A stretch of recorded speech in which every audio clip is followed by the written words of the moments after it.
Alright, here's an update on the tractor. The motor's completely shot, as I've mentioned before. So, until I find a good deal on engine, I'm not going to do anything to it.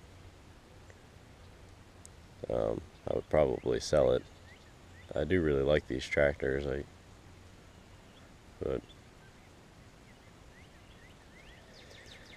yeah, I know when to stop, I guess, because just for a bare block they want $600, and then another $600 for a bare head core, and then there's still machining that would need to be done.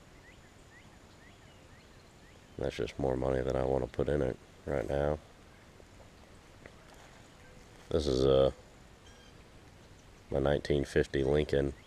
I actually had it running, and it would drive around the yard. It's kind of sat since I've moved a few times. It's got a 337 cubic inch flathead in it. They only used them in a couple years of these cars, and then some F800 Ford trucks.